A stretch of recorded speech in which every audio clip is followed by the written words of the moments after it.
LeBron James, you've seen great players. You've played against great players. How does he rank on the all-time level? This guy just seems like nothing can stop him when he's determined. Well, he's an incredible talent, and I said it before, and it's documented. I believe he's the greatest small forward to ever play the game, and you expected him to have a big bounce-back game last night, and right away he was in attack mode, putting the ball on the floor, getting into the paint, and I think it opened up the floor for him, and it made his jump shot. Obviously, he had the target, had it down pat, and when the time came, he took over that game. Now, he claims that he has not paid attention to the critics, what's said to him on Twitter and by the fans, but, boy, it looks like it really seems to motivate him. So what do you think the truth is? Well, I sort of believe him, and the reason why is, in the middle of interviewing all of these guys and spending time with them, even Wade came in and said he had to show LeBron a couple of the things on Twitter or Instagram that was pretty funny, because he said LeBron doesn't look at his phone during these times. So you would tend to believe that is true. But either way, the guy has an edge. He has a chip. He has a competitive spirit. And he understood what the talk was, and he certainly responded the way that the great ones do. I said this earlier, Mark. I want to get your take on it. I think one of the underappreciated members of the Heat is Chris Bosh. He's a big-time player, overshadowed by two all-time great players. How much does Bosh mean to the success that this team has had? Well, he means a lot, because you can't just throw anybody in that position, because that guy is that third guy who's a proven guy like him, a future Hall of Famer. He's talking about a 9-time All-Star and a champion, and he still has plenty left in the tank. He's willing to sacrifice and take a back seat to those guys, and it says a lot about him as a basketball player, as an individual, and he's played huge for them. And you think about last night, he was also in attack mode. Not many jump shots early. Jeff pointed that out, finishing at the rim, and the way he protects the paint for them, a lot of times where they decide to go small. But he's a tremendous weapon, and when you're kicking it out to him and you got to run him off the line or get to him at the three-point line, not many guys can do what he does for this basketball team. And now they go back home where they haven't lost all postseason, Mark. What is it about that building? Or is it just that they're that good that it's almost impossible to beat them at home? Well, they are an outstanding basketball team. And in fairness, it's not like they played a Western Conference schedule in the playoffs. So just to be brutally honest about that. But you play who's in front of you, and they've taken care of business at home. I think they do a good job of, playing with great pace at home. It's much easier. You force turnovers, you get it going in transition, and that's when they're at their best. And that's why, the Spurs have their work cut out for them. But the Spurs are a proven basketball team, and I'm sure that they understand that when they do the things that they're supposed to do, they wind up, playing good basketball and having a legitimate chance to win. So I think this series is far from over.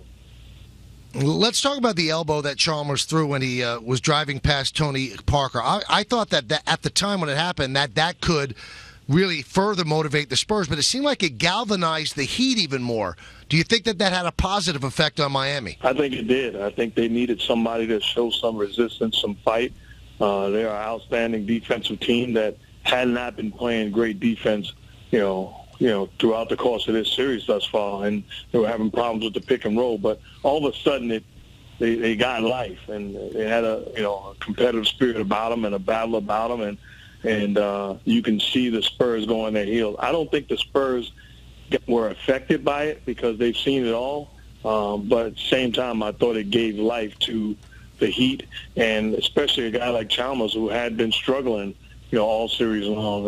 It basically sent the message, I'm not going to go down without a fight. Mark, I wanted to pick your brain as a former player and a coach in this league. I want to relate it to what's going on here in New York with the Rangers in the Stanley Cup Final. They can't seem to put this Kings team away. Kings keep coming back from multiple goal leads. They were early in the playoffs. They were down 3-1.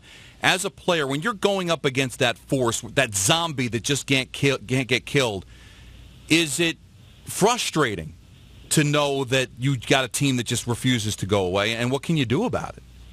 Well, it's a great question. I've been watching, the Stanley Cup Finals, and the Rangers have had an incredible year, and certainly it's been an exciting finals with them down 2-0. But I think what you've got to do in that situation, you've got to prepare like you've got to play until the buzzer, until the final horn.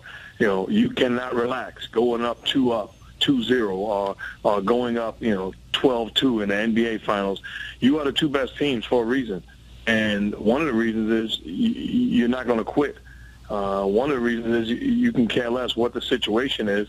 You're a confident bunch that understands that you faced all sorts of adversity. And what you have to have in that position, if you're the Rangers, if you're the Spurs, if you're the Heat, if you're the Kings, understand that team is going to fight back and continue to attempt to bury them, continue to play possession by possession, and not surrender a goal or a basket or a turnover that all of a sudden creates life and gives life to the opposition because they're dangerous, and that's why they're there. When the Spurs prepare for Game 3, Mark, do they prepare as if, LeBron's going to get his 30, we just can't stop it? Or do you at least have to go in with the premise that you can try to stop him? No, as a coach, as a player, you instill a game plan that limits the damage that he can do. That if he's going to beat you, which he's more than capable of doing, he has to beat you on your terms. There's certain ways and certain things that you're willing to surrender to the great ones. And then you force it onto the coach to, if it gets out of hand, make the adjustments. But I'm sure if you're the Spurs, you're looking at it to some extent. He did score, and he was great, but there's some things that we can do better to minimize the damage that he did, and especially in that, the end of the ball game last night. I think at the end of the day, the turnovers, the pushing it in transition, the help behind his initial drive, there's about 10 to 12 points where you say, okay, he's going to get his, but these are certain situations and scenarios where we could have been much better on the defensive end collectively. Now, do you believe because you played in the NBA and played in the NBA recently, you handled the heat of Game 1 more than your counterparts on television? For some reason, these guys that I've looked at for so many years now and thought that they were, incredibly tough, and these are the guys I want to be in the mix with if it ever got, thick. And here they are in the hot AT&T Center with their jackets off, complaining. I was amazed at how soft they've become. These are guys that I left 3 years ago that were tough and hard-nosed and did whatever, and all of a sudden it's disappointing, man. Maybe too many times on the Michael Kay show, I guess. I don't know. They missed you for the 3 years. It made them soft. It was unbelievable to watch, and I'm sitting there with my jacket on, and to me, it was like being back at home. So I thought we were comfortable, and I thought at any point we can come on camera, so we had to be ready. All right, final thing, and I kind of went off on this, and you've seen it from both sides, and it really bothers me, Mark, and I want to get your take. I'm kind of putting you on the spot. Doris Burke's trying to do her job, and Popovich is just rude. And everything I hear from everybody, Popovich is a great guy. Oh, you should know him. He's a great guy. He's not a great guy in those interviews. I don't think those interviews are that tough that you have to treat somebody who's trying to do their job in that way and embarrass them. Do you have a take on it? Well, I agree, and I'm on both sides. I've been on both sides. I think, at the end of the day, it's 10 seconds, and these are not tough questions. And I think it's great for the league, obviously, to allow the viewers to be part of the game and to understand the thinking and the mindset of a coach, of a player, and certainly can do a better job. I think the legend has grown, and therefore, we play into it. When you play it on SportsCenter, when it becomes, the Craig Sager story. So I think that's the unfortunate thing. But certainly, Doris is the best in the business at doing that. And Pop, as great as he is, and he is a great guy and an all-time great coach, not just basketball, but in sports in general, together. But he can do a better job of making life easier for people like Doris, no question.